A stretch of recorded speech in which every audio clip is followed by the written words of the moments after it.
So in that case, how would the logistics work? Would I share my screen? Do I just walk through it, share the screen? Okay. Yeah, you can share your screen and probably be the best. Cool. We're live. I'll send you the link right now in the chat.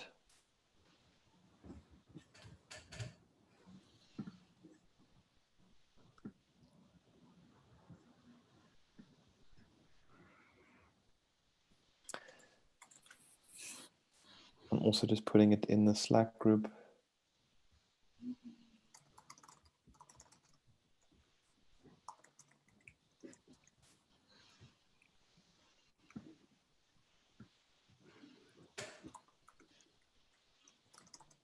For those who want to see it but can't attend the live version on YouTube, is it recorded? So I'm recording the Zoom call from my computer here, which will pretty much be the same. Cool. Is that okay for everyone, by the way? Okay, cool. At work, do you need to stop it from your end? Stop what? The recording, or when I end the meeting? No, yeah, when you end, it'll just close as well. Okay, awesome. Okay, great. So I'll just put up some slides and just do a quick intro and then over to you.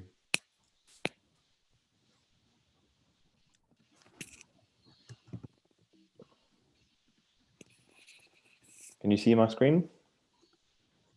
Now it's loading. Yes. Fantastic. Great. So hello, everyone. Good evening. Good, probably very early morning, but otherwise good evening for those of you joining now. My name is Gregory Pepper. I'm part of the Unleash Secretariat, and I've also had the pleasure of working mainly on Unleash Plus, which is one of the new programs in Unleash, where we take previous Unleash alumni who have tested prototypes and help them to move to implementation. And actually on this call, we have some of the people that worked on the program with us, including Sergio, which you'll meet in a few seconds. We're here today because we are currently running a global hack for COVID-19. And this hack is really to leverage the global community of Unleash, which is really incredibly talented people from all around the world, and see how we can, in these dire times, get together to think about some ways that we can solve the direct and indirect challenges that are caused by this global pandemic. And so over the course of 2 days, lots of people are now getting together to think about these challenges, frame them in the most appropriate way, and understand really how we could solve these with some meaningful and potentially scalable solutions. In terms of the 6 time zones where this hack is happening, so this is the last presentation of day 1. So we've had already 5 presentations from the other time zones. And in each of these time zones, I'll mention it in a second, but we have an organizing team which is running the hack with facilitators and of course the participants and the experts that come to support them. In terms of participation, we've had some great numbers on this first online hack. So we've had over 240 participants from 70 plus countries, all coming together to work towards solutions for COVID-19, to address some of the challenges of COVID-19. And we have over 100 experts and facilitators that are joining as well, which I'll explain in a few seconds in terms of their roles. And lastly, I just want to mention that Miro, which is a collaboration tool and a digital whiteboard that we're using for the design thinking process, the collaboration, the teamwork. So Miro graciously offered 300 free licenses to us to be able to run this hack. And so I just want to mention here that we're very grateful for that as well. In terms of organization, so all of these hacks, as I mentioned, are run by local, or actually organizing teams in each region. I said local because it's on a time zone, but in fact, many of the members come from different areas of the world and potentially different time zones. But that organizing team, and that you'll meet in a few seconds, has been running this overall process of the hack. They've been forming teams, working closely with the teams, ensuring that the challenges when we started this day were also clustered together. And then, of course, we've been working closely with the facilitators to ensure that the process itself is moving along in a solid and effective way. In terms of participants, so we have 3 to 5, we have teams of 3 to 5 talents that are together working on solutions. We have facilitators, which are very experienced people who know the Unleash methodology and are working closely with the teams to help them move through the framing of their problems, generating ideas to address it, and then seeing now tomorrow how we're going to prototype that. And lastly, we have experts that have joined all the different time zones, and people who are bringing their expertise, and often more technical expertise, bringing their knowledge to support the teams in making sure that they're building their solutions on solid foundations and clear insights. The community is also on the slide, but the community is reached a bit more organically. These are people that might be our friends, our family, neighbors, but people who are currently being affected in different ways, and that we're also engaging and making sure that we have some insights from them to build upon. And lastly, just to give some context about the hack itself and the overall schedule. So as we mentioned, this presentation is at the end of the first day of the hack. We'll have a second day tomorrow where teams will move from the ideas that they've now generated to see how they can already start prototyping it. And so everyone is welcome to also join tomorrow from 5 to 6 p.m. We will be moving to Facebook Live at that moment, but we'll make sure to update as necessary. So now I'd like to give over to Alice from the organizing team, who's going to walk you through the next steps of this presentation, introduce the organizing team and the facilitators, and kick it all off. So just on my side, big thank you to all of you. Great work on setting this all up, and I look forward to hearing the solutions.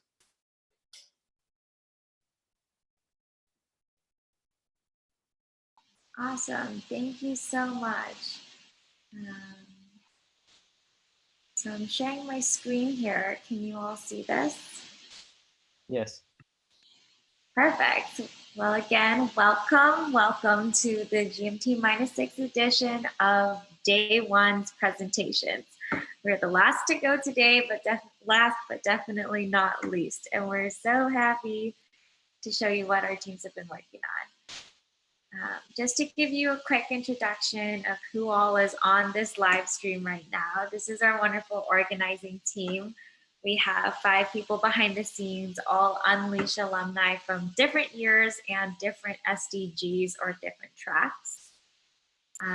We also have a wonderful team of facilitators.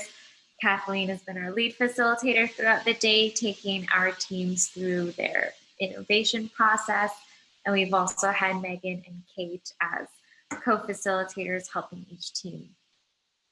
So could not have done it without their help.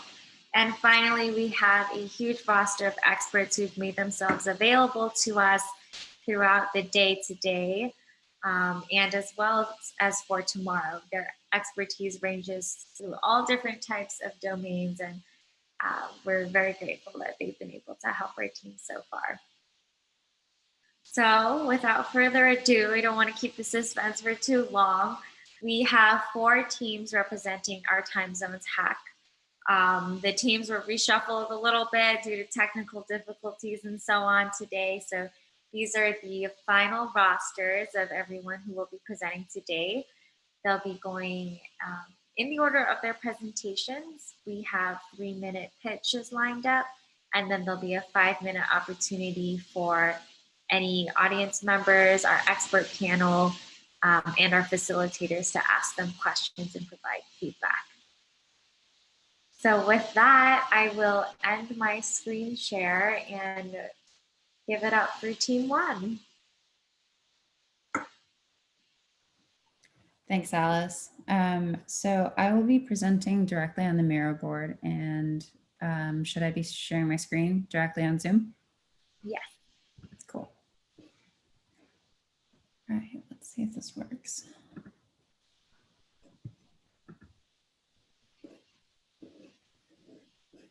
Can you see my screen? Yes. Yes, let me know when to start the clock when you're ready. Wait, just to confirm, sorry, I'm on dual screens. You see the Miro board, right? Yes. Okay, awesome. You can go ahead and start. Go. Cool. So we were team one, and in team one, the purpose of our group was really to focus on ideas around infrastructure. So we had in our group, Claudia, Kelsey, Stephen, Andrea, and myself. And I'm Christine, by the way. And we hail from all parts of the world. The really common theme and interest that we had was around access to water and sanitation. So with those in mind, the problem statement that we came up with really revolved around a user who is in the low to no income bracket, in their 40s and 50s, living in an urban part of the United States. So for the purposes of just being a little more specific, we chose Eugene, Oregon. And for some context, Oregon is a place that is just now really experiencing the pandemic and starting to see their at-risk groups really strain for resources. So of this group, the needs that we identified were that this user needs a reliable, safe physical space that meets sanitation needs and functions as a point of reference for local entities to share trustworthy resources and knowledge about COVID-19. And I'll walk through basically how we got there. But the insight here really is that this is needed because the existing facilities they rely on to make informed decisions and fulfill their sanitation needs, such as historically libraries and public restrooms in public parks, are now largely unavailable due to the COVID-19 pandemic. So to backtrack a bit, how we got to this problem statement is we all took a holistic approach of just thinking about our own personal data points About and 1 knowledge, minute. and then combined it with a lot of expertise through interviews. So of this user group, we identified lack of trust, a lack of infrastructure, and a lack of city supply as the three large pain points around their overarching pain point. Based off of that, we then added some expertise around this by interviewing some users. We interviewed a public policy expert, as well as someone who is actually on the ground in Eugene, Oregon, working with at-risk youth. And based off of that, we came up with that problem statement. Now, today we were able to actually go forward and start doing some brainstorming and some solution ideating. And tomorrow we'll focus a bit more on fleshing out these themes. But generally, while I have time, we went over the idea of having public-private partnerships, marketing communications. Perhaps we can have solutions around collecting analytics for better decision-making. The idea of having a trusted champion that is internal or a part of that user group is really important. Providing options for self-sanitation and utilizing currently closed spaces is going to be an important part of our solution. That's awesome. That's time. Good job.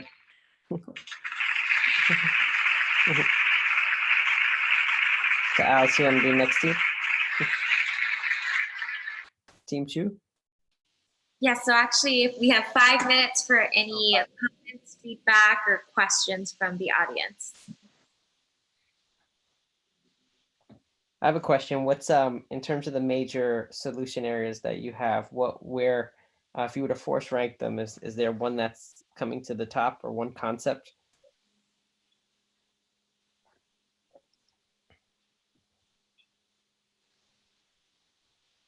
Yeah, I'll go first, and then I'm also going to invite other people in my group to speak out if they want. So we were naturally all drawn to the solutions around water and increased access to public bathrooms as sanitation spots.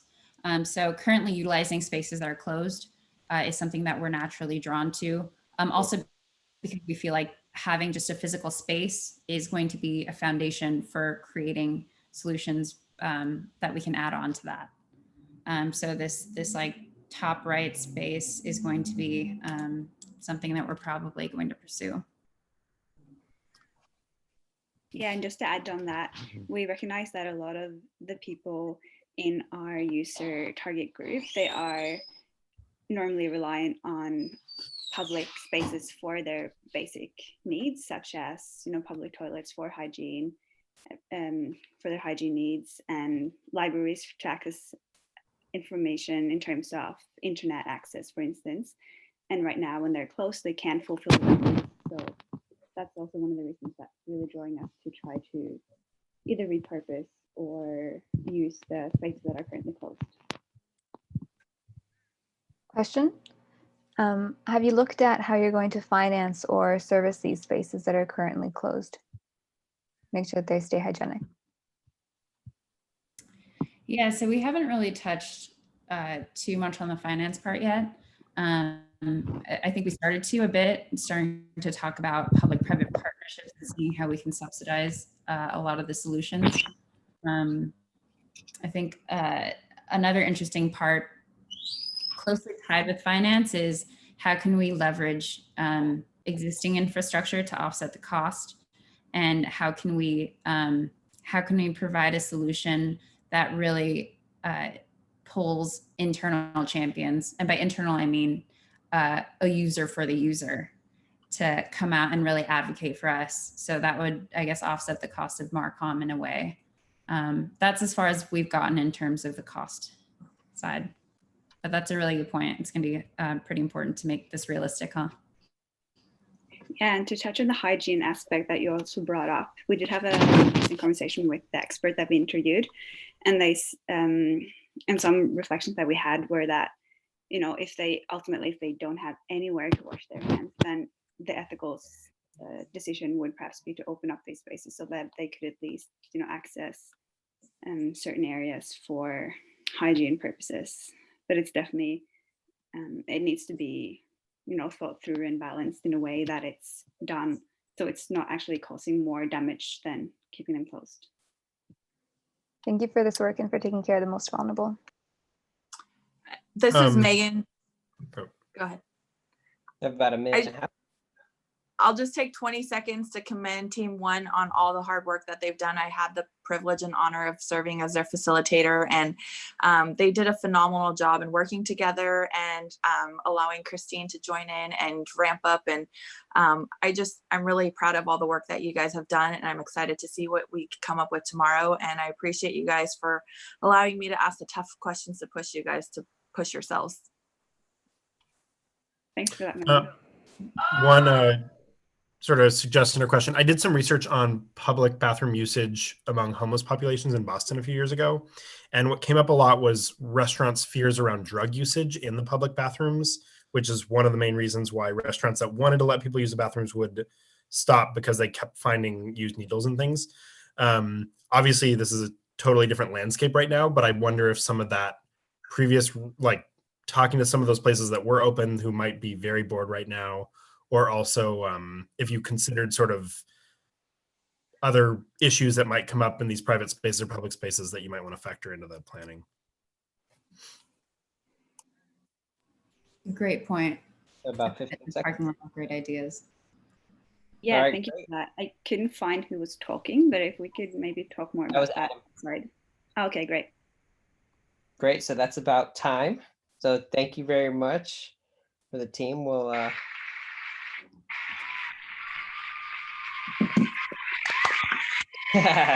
next team. Alrighty, so Team 2, Diego, you're ready to go. And once you get the presentation up, I'll start the time. Okay. 1 second. Hello, guys. Let me just share my screen.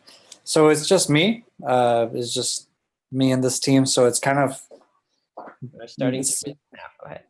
Okay. It's very rough, but I'll just start with the presentation. Well, I'll start with general problem framing. There's a lot of people in Latin America right now who are experiencing mental strain from reduced finances due to COVID-19. Many of these people are also women. Females in Latin America face even more difficult challenges in terms of access to financial opportunities and just overall sexism in Latin American cultures. So now there's a need for additional income streams that can be generated from home to alleviate the stress and the mental strain that comes from this economic crisis.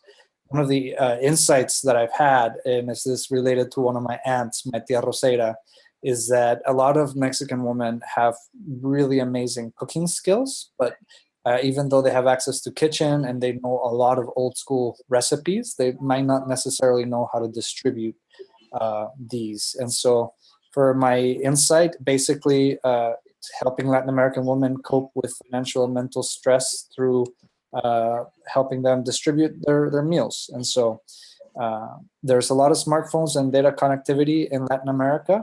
And so the solution is basically Mi Abuela is like a mobile app that helps Latin American women advertise home cooked meals, kind of like Grubhub.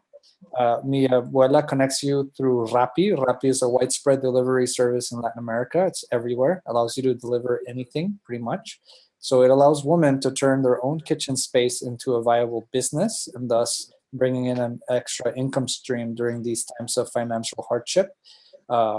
And I think there's also potential to offer discounts to essential workers and like healthcare workers or stuff like that to also, benefit the people in the front lines. And as far as a user profile, my tia Rosera, she already was selling some food very casually, kind of word of mouth. But now that there's an extra financial stress, she's thinking about scaling it up. But she's in her 60s. She doesn't have a college education. About 30 seconds. Okay. So the idea is, how do we help women like her all across Latin America be able to basically, just like Uber lets you turn your car into a business, how do we get some form of technology to turn your kitchen into a business, your skills, your traditional cooking knowledge, so that you can do something that brings you joy, cooking for people, help you mentally do something productive, and alleviate bills that are coming up. So that's pretty much it. It's very broad. I don't have anything to, I don't know. I didn't follow the methodology that well. So my apologies for that. That's it. Great job. Yeah. Awesome. So 5 minutes questions. Who's got a question? Hi, this is Catherine. Hello, Catherine. Question about the user profile that you're looking at, the Latin American woman with good culinary skills and financial hardship.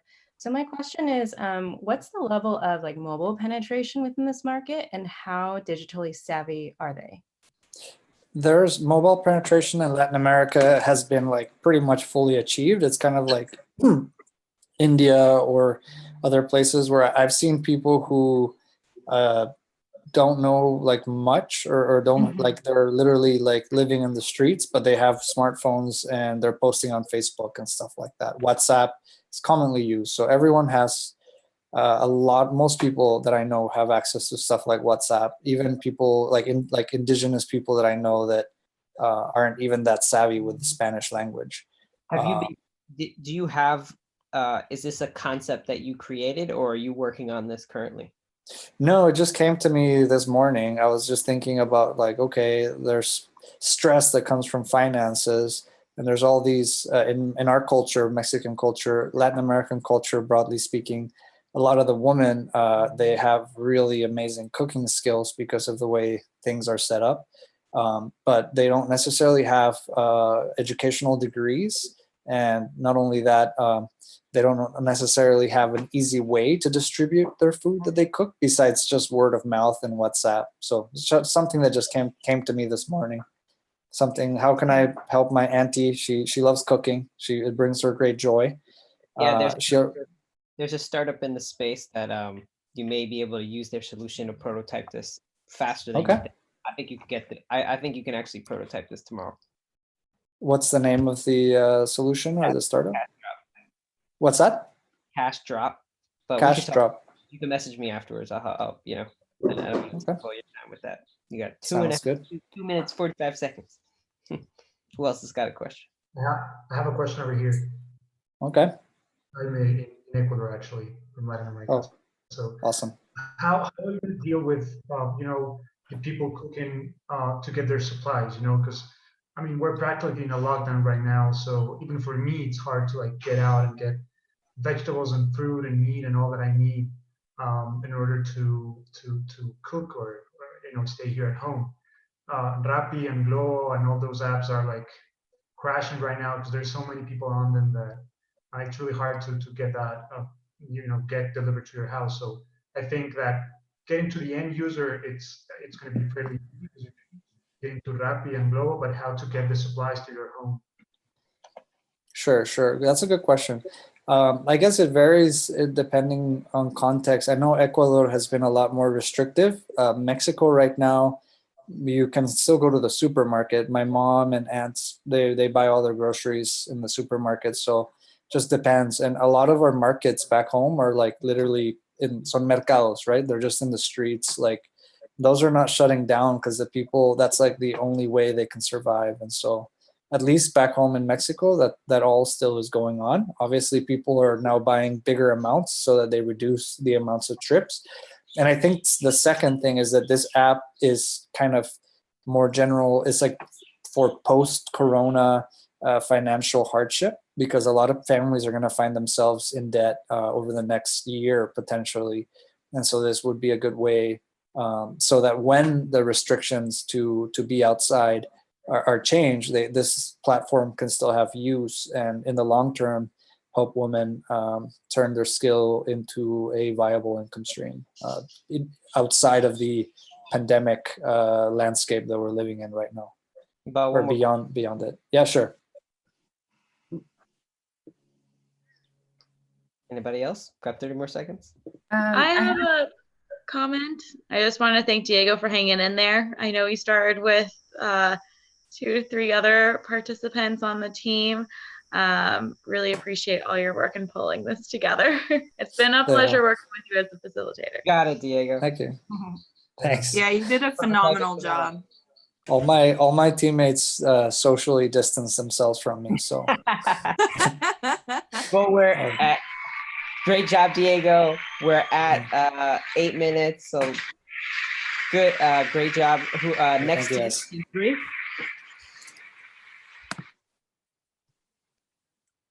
I'm going to share my screen.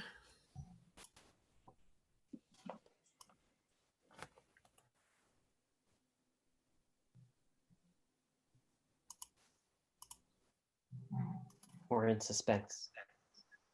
All right. Can you see it now? Yep, we see it. Starting the clock now. All you. 3 minutes. All right, so to get started, our group was sort of looking at education, and a lot of us have an informal education background.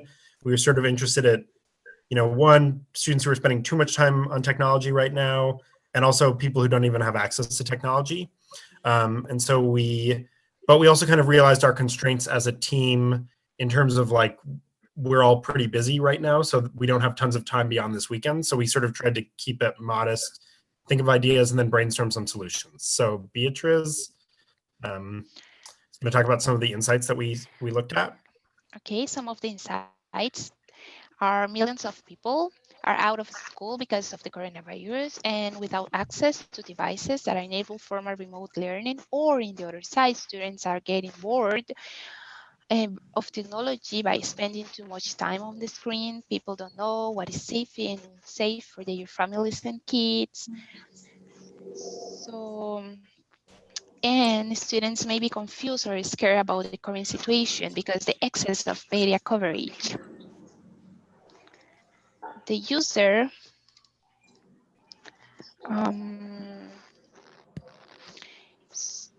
can you read it, Adam? Because I cannot read the user, please. Oh. Sorry. So we were talking about users who have limited technology access at home. So like their phone, they have limited internet, like the screen size is small. We're also thinking about, but they might have WhatsApp or Facebook Messenger might be free, or SMS. The school is stretched thin at the moment, so relying on the school for programming and activities is probably a stretch. The school is struggling to deliver like all sorts of online content, and they're not doing it in a very creative way. These parents have all sorts of limited resources. So like they don't have a car, they don't have space in their house, they don't have extra time because maybe they're working outside of the house, or have an online job that's very demanding. And they haven't had to sort of program their kids before. And then also among, all these parents, like the virus is scary and there's a lot of unknowns. So like the situation, like the rules of keeping safe and what's safe for your kids is very unclear, and those rules are changing. And so you need help sort of screening activities that you can and can't do. Our user is household with limited access to tech and with less experience looking for activities, need a way to find and carry out engagement activities appropriate for their context and the crisis. Inside, the current situation of quarantines result in children spending all day at home, and parents don't have a way to keep them productive or even occupied. And so we started thinking about beyond that problem, like what are the possible solutions, and sort of seeing that engagement activities would need to be accessible and affordable. They need to be something that can be found. They need to be safe from the virus. They can't just rely on unlimited internet. And we had a bunch of fun ideas like virtual pen pals, recycling print materials, or phone hotline type services. Great, we're at time. Great job. So if you want to jump in with questions, my first question, can you share a little bit more about your ideas since you're there? What a great question. One of the ideas was like using more print mediums. So like you have leftover newspapers from families that get newspapers, and they could sort of redistribute them after a safe amount of time that they've definitely been clean to houses that need them, or even use them as like coloring projects. We also were curious about like using phones or creating like snail mail chains or SMS, like things that would normally be spam but might be useful now, as long as they're not full of unhelpful information. And then also systems to sort of just help screen or share activities that are like helpful activities that kids could do at home that don't require as much supervision. And we thought of also linking communities that have already dealt with this, such as like homeschool communities, or even like non-schooled or informal educated communities around the world, and then screening those activities for like coronavirus safety rules, and then sort of hosting or sharing those through school networks or existing family networks. And then Beatrice, if you want, she has created some activities with her little sister, such as like by the end of the day trying to wash off the coronavirus from your hands and making sure you're washing your hands often. Awesome. And also like art time, you can use a ball, styrofoam, you can paint them and make some virus craft projects. And you can play scientists, you can play with the Barbie importance of washing hands, for example. Anybody else have a question? I had a thought. In the United States, one of the things that's been absolutely crushed by the shelter-in-place orders have been summer camps for kids. A lot of parents rely on summer camps when their kids are out of school, and so they've mostly been shut down, but they all have a lot of really good ideas of activities and probably supplies that are readily available and not going to be used for this summer. They might be a resource worth looking into and considering. Yeah, and I have a business that normally would do summer programming for students. So we're trying to switch some of that digitally, but it's just not the same. And kids are also just so tired of being online. So I think looking at the resources that these organizations have of all different sorts is a good angle. What concept is coming? Oh, go ahead, Claudia. Sorry. I really like the idea, because this is going to be the truth to so many places. Have you guys thought of connecting that to teachers who might be available online in different platforms, maybe not just from one specific country, but because we're all in this lockdown, you could potentially reach out to teachers from all over the world and create a community around them as well? Yeah, and I think we thought a lot about that. I think where we ended up focusing our attention was just trying to get kids like away from the computers, or like filling the time like in a house that only has one computer. So like, or the size of a screen is too small or internet is expensive, and just trying to focus on that. The opportunities there that are, like I'm seeing a lot of online schooling right now because I work with a lot of schools, and it's just a lot of Zoom meetings. And like, as we have all learned today, like this is hard. And this like is definitely not going to work for teenagers. And we focused on elementary school, and that's like definitely not going to work. And like Netflix might be good for week 1, and then what? And you can't go out, like you can't just like throw them in a play date, or you're going to, but you don't know if that's safe or unsafe. So I think having those rules I think there's a lot of communication needs with parents that we need to start thinking about. Adam, this is Catherine. Had another idea. So we know that the arts kind of community has been hit really hard by COVID, and a lot of theaters have closed and things like that. But I'm wondering if, now there are teachers and musicians and other people at home, if they want to somehow encourage children to they may not have instruments at home, but it could be singing, or it could be like painting or doing some art.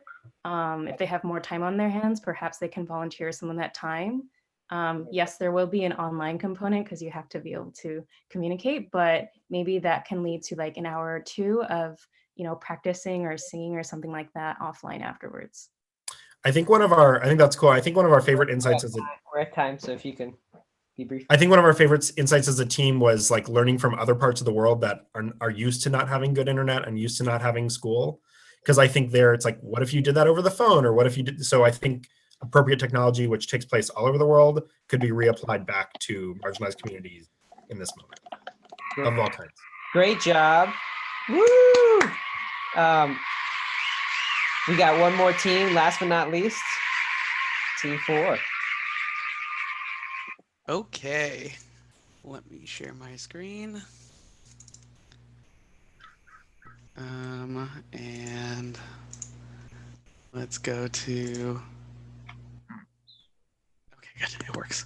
You can start the time if you want. Got it. Okay, so the team Cove Kids 19 is Michelle, Ryan, Johnny, and Chris. I'm Johnny. And so the users we were focusing on were non-symptomatic millennials in urban environments in North America under shelter-in-place orders. And this really struck home because a lot of us are under shelter-in-place orders. And they need to practice social distancing while having outdoor recreation time. And the main reason why is because while social distancing is really good about helping to prevent the spread of the pandemic, it also generates all these undesired effects to your mental health and overall well-being. Outdoor recreation aids in that and helps combat the negative effects, but must be done in a safe way to prevent the transmission of COVID-19. And for most shelter-in-place scenarios, people are still allowed to go outside and recreate. They're encouraged to exercise and recreate. But due to changing circumstances like the shutdown of gyms and other recreational options, places have been flooded. Places of recreation have been flooded, such as parks and beaches, and they're super overcrowded. And that creates a tension between, do we want to be safe or do we want to have good mental health here? And this is a good picture that demonstrates that. This is not from that long ago. March 24th, that's 4 days ago. And you can kind of see people are still pretty close together. This is people are all going to the same place when they get a free moment. And so some of the design solutions to start thinking about, and we were focusing a lot on what do you do on a daily basis? And we talked a little bit about what would you do on a weekend or weekend getaway if you're stuck inside and you want to make sure you do something on the weekend. But on a daily basis, if you want to go running or go to your local park or whatever, and everyone's going there, what can you do? And we came up with 3 things. One is you could do a very simple design thing. And what you can do is you paint arrows to make one-way loops on trails when it's too narrow for passing at a safe distance. That way you're not passing people, you're not trying to pass around people and be really close. You could just paint lines to be 6 feet wide or paint them such that it's narrow enough for just one runner. And you could also put physical barriers or cones. We're not trying to reinvent the wheel here. It's just simple paint and cones. Signs, you could put in regular warning signs to tell you to remind you to have a safe social distance while running along routes. suggest new trails at trailheads and bathrooms. And if it's crowded, suggest other places for running or recreation that are less crowded. And then the last thing would be to find a new time or place, look at apps such as All Trails, check your local cities and businesses that know of local trails. And then also, if you're working remote, try a different time, something that would be where it's less crowded, like 11 a.m. And then, of course, implement some webcams and look at some message boards. That's it. Great job, Jonathan. That's fantastic. Anyone have a question for Jonathan? I love it. Super simple. In terms of times, where do you want to prototype this? Where? Yeah. I think that probably somewhere in California is what we talked about a lot. We did talk about California had this problem. Me and Ryan both live in pretty much the same area around Davis, and there's a local botanical garden that we kept talking about that everyone would go to, that's associated with UC Davis. And it'd be pretty nice to make sure that people who are trying to just go for a walk don't end up getting sick because they're too clustered. So maybe that would be a cool place. I will also share, I think this is a phenomenal idea. I'm in Orange County in Southern California. And in fact, this particular weekend, what many of the counties done and many cities have done are close the parking lots, but allows access still to the open spaces, in a sense of encouraging people to go where it's super local to them. But officials are observing all of the beaches and parks to make sure people are still exercising social distancing, because they want to make sure that there's an option for people to go outside, but they also want to make sure that people are being safe. And I will say that I think All Trails is great, because that's exactly what I did compared to the last weekend, was go on All Trails and try to find some obscure, less rated trails, hoping that there's less people there. So this is awesome and very, very timely. Yeah, I also have a couple of thoughts that I wanted to share, if that's all right. One is I would invite you to consider using the term physical distancing in terms of social distancing, because ultimately you want people to keep physical distance, whereas, still keeping up their social relations online and however that's possible. And another thought I had is that I don't know if you've looked into using potential big data for mapping out where people are, because a lot of, I think, your user target group, millennials in North America, a lot of them would have smartphones, and so you can actually track, their whereabouts, like Google tracks where traffic is busy and stuff like that. You can actually model where everyone is and then kind of track out, okay, where are the least busy areas, so that you can direct people there. I'll bet Google already knows where people are doing this well and not well, and it's just like they need to share that information more effectively. Yeah, I'd like to add a comment actually, Andrea, if you're finished, just because last year at Unleash, there was a group that developed, they were one of the winning groups in SDG 12, Responsible Production and Consumption, and they developed an app and kept going with it over the last year, and it was a tourism app called Explore.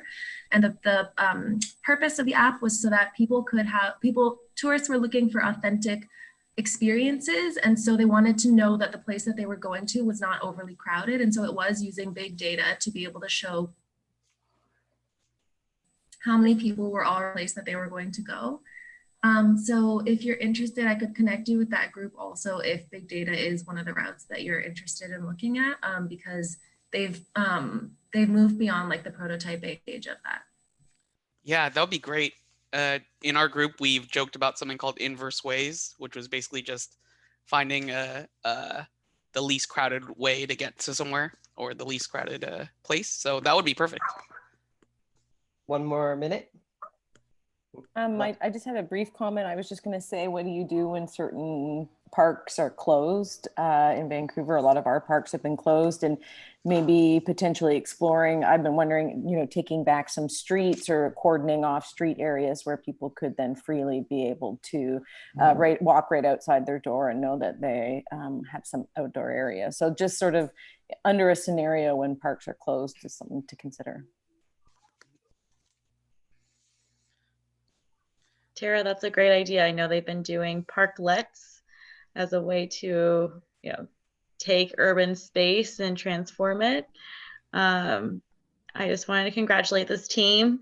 I know I asked a lot of tough questions earlier on today as your facilitator, and you really came through. It's nice to see all of your strengths really play out in your solution ideas. That was awesome. Thanks. Great, Britt. That's a great cap to the ending. So congrats, all 4 teams going, and I'm going to pass it back to Alice.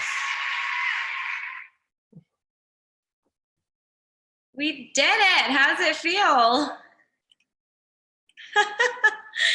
Thank you all so much. I'm going to end this screen share and take this over.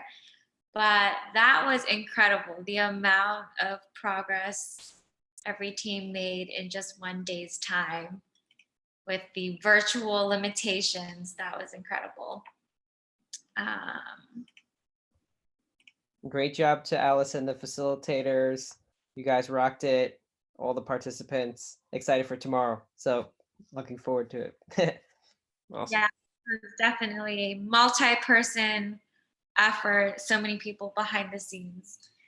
So huge shout out. You all know who you are, especially all of the experts who were waiting on standby all day today. Any moment's notice, a lot of them joined us for this live stream as well, contributed their feedback, and we really appreciate that. Can everyone see the screen share that I just opened up? Perfect. Okay.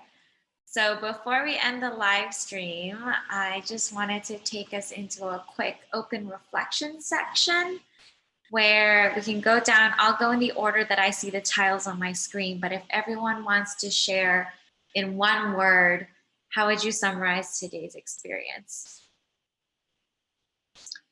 And I guess to kick things off, since I'm in the top left corner of my screen here, I will say that I'll take the easy cop-out answer, but definitely the one word for me today is inspired.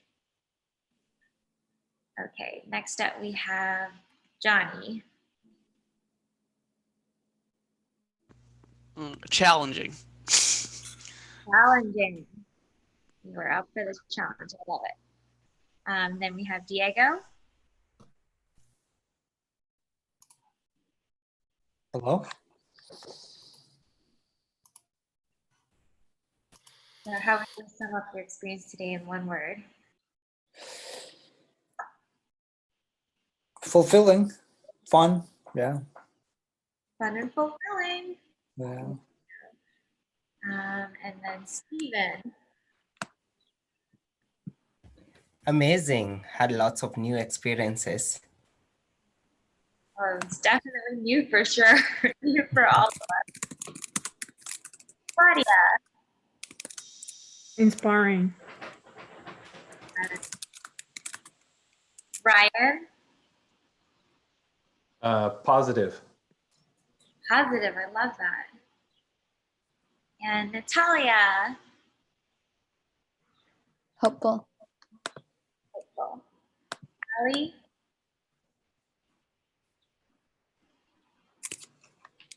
Creative. Creative. Jaime.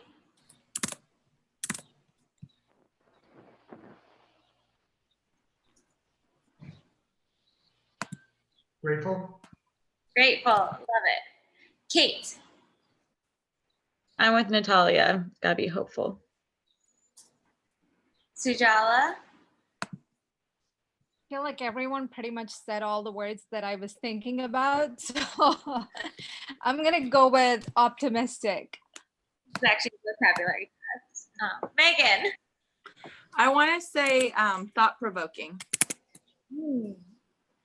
Sergio. Positively overwhelmed. That's 2 words. Then I'll say overwhelmed. We'll take it in a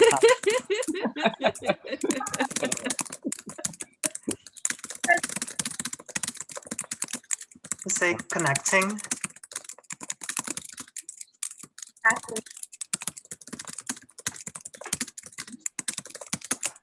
Uplifting. Uplifting. Catherine. Reflective. It's in the vein of thought-provoking. The mad type.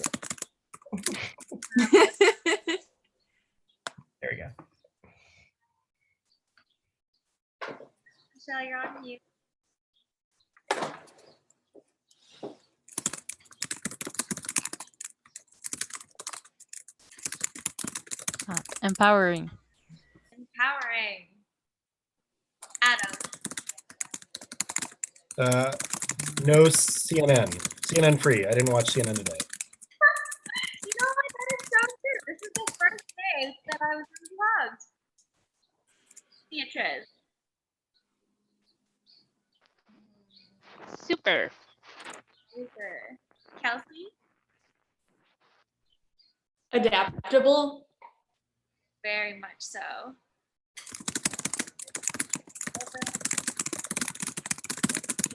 That's all weird. Who hasn't won? I haven't gone yet. I'd say filled with possibilities. Filled with so many words. I think that's everyone. We've just got Gregory left. So huge round of applause all the way around.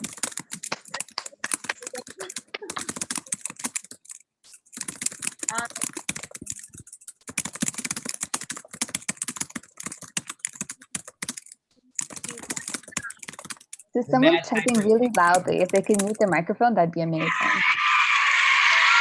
We'll do that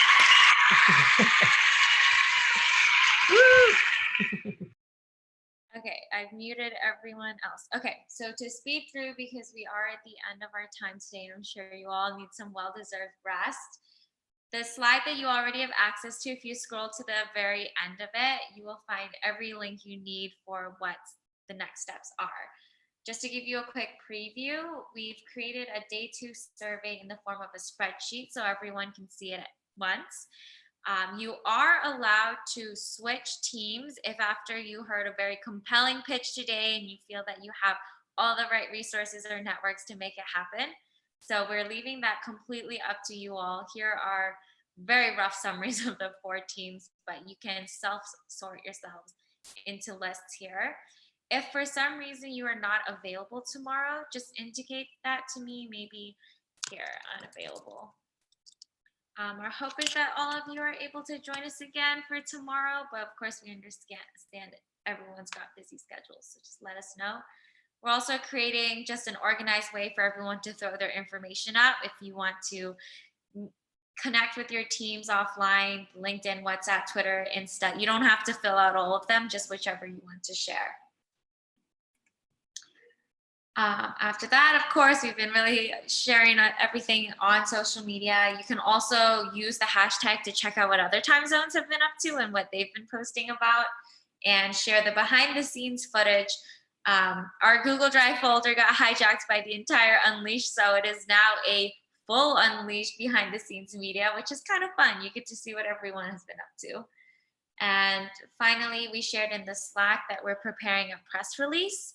So there is a spreadsheet here with all of our media outlets that we're aware of, but I know that all of you are from different areas, and I think it'd be really cool to get the word out everywhere you can. So feel free to contribute to the spreadsheet if you have any leads. That's all for today. Do this at your leisure, after some dinner, after a hot bath, whatever you need. And then on day 2 tomorrow, we'll see you all in the same main Zoom room at 9 local time. So that's all we really have here. As a preview for tomorrow, it's the same schedule you see on the slides. The only additional deliverable is a written submission at some point at the end of the hack. And this is going to be compiled with the solutions of every other time zone into one final catalog. So that's really everything that I have for you today. Thank you so much for spending your day with us. This was really an amazing experience for everybody, hopefully. And let me know if you have any questions.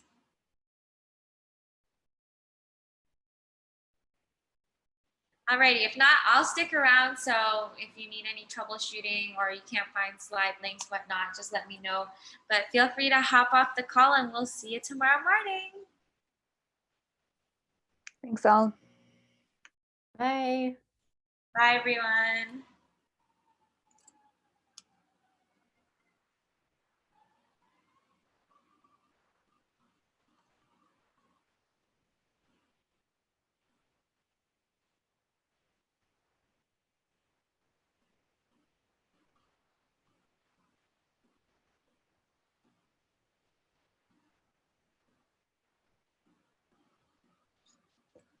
Awesome. And then organizing team.